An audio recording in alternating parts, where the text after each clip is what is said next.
Nasa 20,000 na trabaho ang magbubukas para sa mga Pilipino sa pagtatayo ng bagong steel manufacturing plant sa Maasim City, Sarangani. Sa ikalawang quarter ng taon, inaasang sisimula ng Chinese company na Panhua Group ang unang yugto ng konstruksyon ng nasabing planta ng Bakal, kung saan nasa 6,000 Filipinos ang unang makikinabang sa proyekto.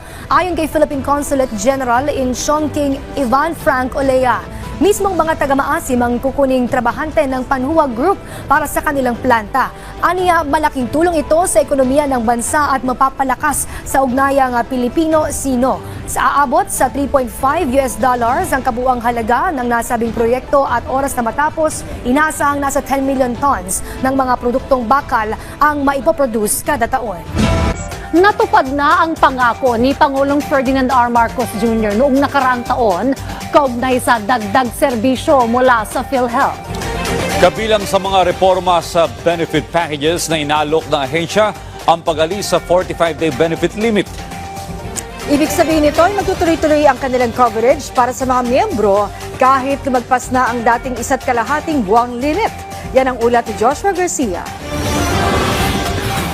Dadagdagan natin yan in 2025, mas dadami pa ang magiging serbisyo na ibinibigay ng PhilHealth, mas lalaki pa ang magiging payment na ibibigay sa insurance claim.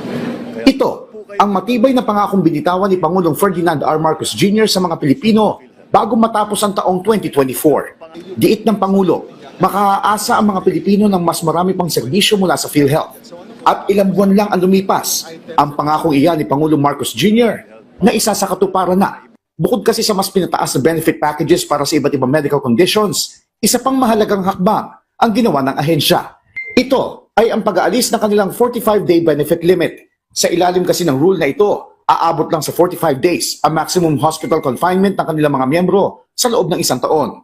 Pero ngayon ay mas mababawasan na ang pag-aalala ng ating mga kababayan dahil inaprubahan na ng board nito ang pag-update sa naturang polisiya. Inalis na ng PhilHealth ang 45-day benefit limit para matiyak na ang mga serbisyo ng ahensya ay mananatiling walang hadlang.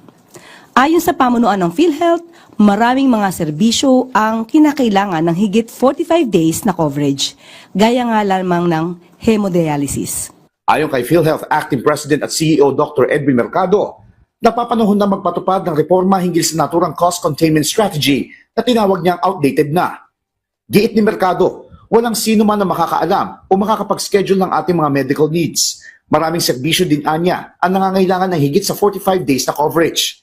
Dagdag pa ng opisyal, nais ng PhilHealth na ang mga Pilipinong may malulubhang sakit, chronic conditions at kinakailangan ng mahabang pagpapaospital ay patuloy na makatanggap ng serbisyong pangkalusugan na hindi na kinakailangan mag-alala sa kanilang pinansyal na kapasidad. Paalala naman ng ahensya na ang pag-avail ng mga benepisyo ay kailangan dumaan pa rin sa tamang proseso at kinakailangan na ayon sa medikal na pangangailangan at treatment plan ng pasyente. Babantayan din anya ang pagsunod dito ng health facilities para sa clinical standards at reimbursement rules.